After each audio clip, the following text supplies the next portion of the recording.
Halo, selamat malam. Eh, Selamat datang di podcast edukatif kami. Perkenalkan, nama saya Maria Lydia Yuliana Siak, dan saya senang sekali bisa kembali untuk menyapa setiap orang yang akan mendengarkan podcast kami. Pada saat ini, kami akan membahas tiga isu yang sangat relevan di era digital ini, yaitu yang pertama penyalahgunaan narkoba, cybercrime, dan hate speech. Ketiga isu ini tidak hanya berdampak pada individu, tetapi juga dapat mengganggu keamanan, persatuan, dan kualitas pelayanan publik. Dan sebagai ASN, kita semua memiliki tanggung jawab untuk menjadi teladan sekaligus memberikan edukasi kepada masyarakat. Dan pada saat ini telah hadir bersama-sama dengan saya dua narasumber. Yang pertama, Ibu Ernest Trifosa Siwalete. Halo Ibu, selamat malam. Halo, selamat malam. Dan narasumber yang kedua kita, Ibu Dwi Intan Aprila. Halo Ibu, selamat malam. Halo, selamat malam. Terima kasih. Senang dapat bergabung. Ya, terima kasih dua narasumber kita yang sangat luar biasa yang telah hadir pada malam hari ini untuk membahas tiga isu tersebut. Nah, di sini kita akan masuk dalam segmen yang pertama, yakni narkoba. Ibu Ernest, menurut Ibu, apakah penyebab utama penyalahgunaan narkoba yang masih sering terjadi di masyarakat? Iya, terima kasih Ibu Maria. Ya, ada beberapa faktor penyebab, yaitu pertama, kurangnya pengetahuan masyarakat mengenai bahaya narkoba itu sendiri. Yang kedua, pengaruh lingkungan, pergaulan yang negatif. Dan yang ketiga, lemahnya pengawasan keluarga. Selain itu, tekanan hidup, rasa ingin tahu, dan mudahnya akses terhadap peredaran narkoba juga dapat menjadi faktor yang mendorong seseorang untuk dapat menyalahgunakan narkoba itu. Iya. Eh, Jika masalah ini tidak segera diatasi, bagaimana dampaknya, Ibu? Iya, dampaknya itu sangat luas ya. Dari sisi individu, narkoba itu juga dapat merusak kesehatan fisik, bahkan juga mental, dan dapat menyebabkan kematian.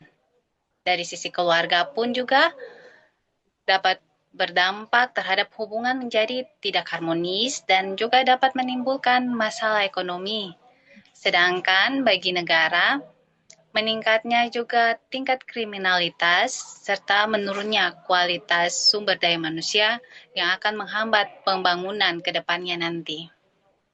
Baik, Ibu. Setelah mendengar hal itu, apa sih rekomendasi untuk penyelesaian dari isu ini, Bu?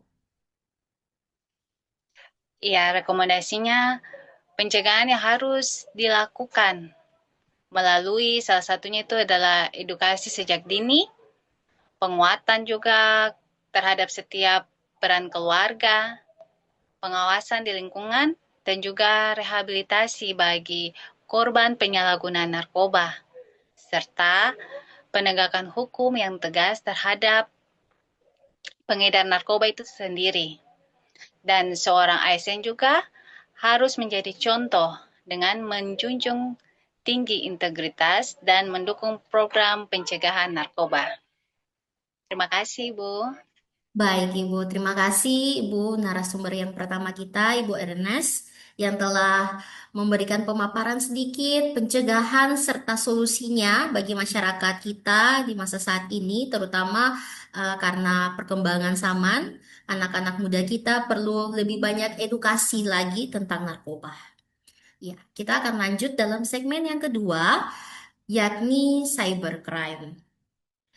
Nah, sekarang menurut saya perkembangan teknologi memang memberikan banyak manfaat ya, tetapi juga membuka peluang munculnya berbagai bentuk kejahatan digital seperti penipuan online, pencurian data pribadi, hingga peretasan akun. Nah, karena itu, masyarakat harus semakin bijak dalam menggunakan teknologi. Nah, di sini saya mempunyai pertanyaan bagi Ibu Intan. Menurut Ibu, apa penyebab meningkatnya cybercrime pada saat ini? Penyebab utamanya itu tentunya karena rendahnya literasi digital masyarakat. Sekarang itu masih banyak sekali orang yang mudah percaya dengan tautan-tautan palsu. Bahkan mereka dengan gampangnya memberikan data pribadi kepada pihak yang mereka tidak kenal.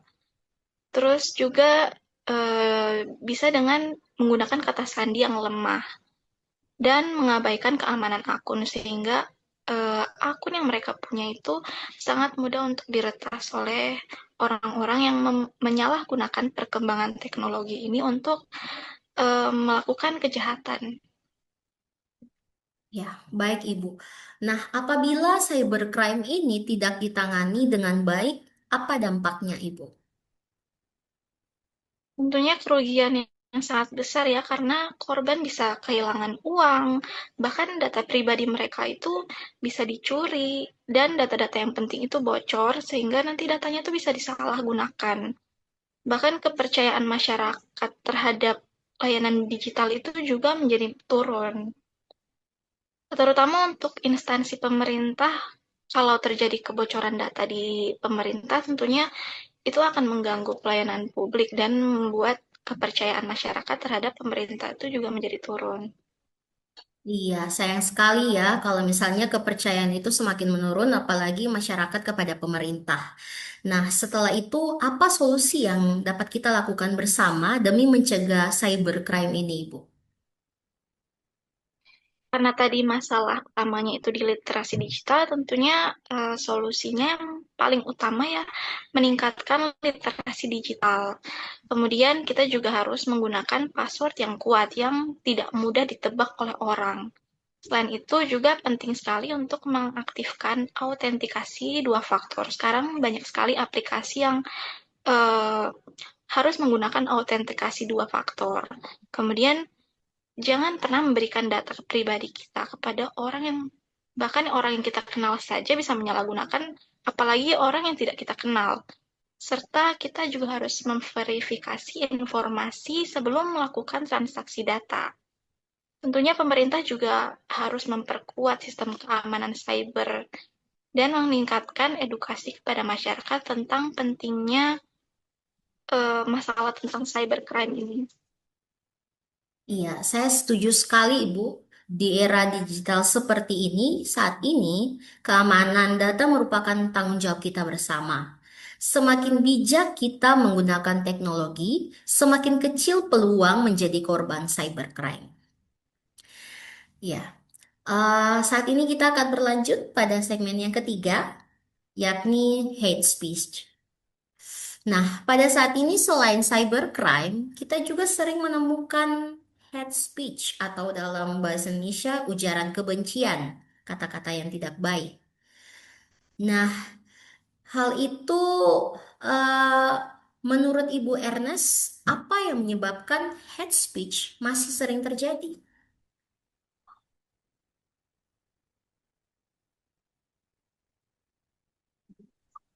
Ya, penyebabnya itu antara lain rendahnya etika bermedia sosial dan juga penyebaran informasi yang tidak benar, dan juga ada juga provokasi, fanatisme yang berlebihan, serta kurangnya kesadaran bahwa setiap unggahan yang diposting memiliki konsekuensi hukum dan sosial nantinya. Baik, Ibu, terus apa dampaknya bila hate speech ini terus dibiarkan bagi masyarakat sekitar dan kita sekalian? Ya, kalau hate speech ini terus dibiarkan, maka akan semakin tinggi ujaran kebencian dan juga dapat memicu konflik di antar masyarakat dan juga memecah persatuan di negara ini. menciptakan juga tingginya tingkat diskriminasi, bahkan dapat mengganggu stabilitas sosial. Selain itu, korban hate speech juga dapat mengalami tekanan psikologis. Iya, terima kasih Bu untuk pendapatnya. Dan saya mau bertanya bagi Ibu Dwi, Ibu Intan, apa rekomendasi untuk mengatasi hate speech ini? Karena sangat mengganggu, bukan hanya sangat mengganggu, tetapi juga berdampak luas. Ya, sekali lagi saya tekankan kita harus meningkatkan literasi digital karena dengan literasi digital kita jadi lebih banyak paham tentang sesuatu, tentang hal-hal yang seharusnya tidak kita lakukan, sehingga hal ini itu bisa membiasakan otak kita untuk berpikir sebelum mengunggah sesuatu. Kemudian kita juga harus menghormati perbedaan apapun, agama, ras, bahkan perbedaan pendapat pun kita harus saling menghormati. Terus kemudian kita juga tidak perlu menyebarkan informasi yang belum jelas kebenarannya. Dan kalau bisa, lebih baik kita melaporkan konten yang mengandung ujaran kebencian, sehingga orang-orang yang menjadi pelaku tersebut itu bisa mendapatkan hukuman atau memberikan efek jera untuk mereka. Baik, Ibu. Terima kasih untuk penjelasannya dan rekomendasi untuk hate speech ini. Dan pada akhirnya, terima kasih kepada Ibu Ernest dan juga Ibu Intan yang pada malam hari ini dan saat ini bersama-sama dengan saya telah memberikan banyak pendapat dan juga banyak solusi mengenai tiga isu yang kita angkat pada hari ini, yakni narkoba, hate speech, dan juga cybercrime. Em, Tiga hal itu sendiri memiliki penyebab yang berbeda-beda, tetapi semuanya dapat dicegah bila masyarakat memiliki kesadaran dan juga literasi yang baik, serta kepedulian terhadap lingkungan sekitar.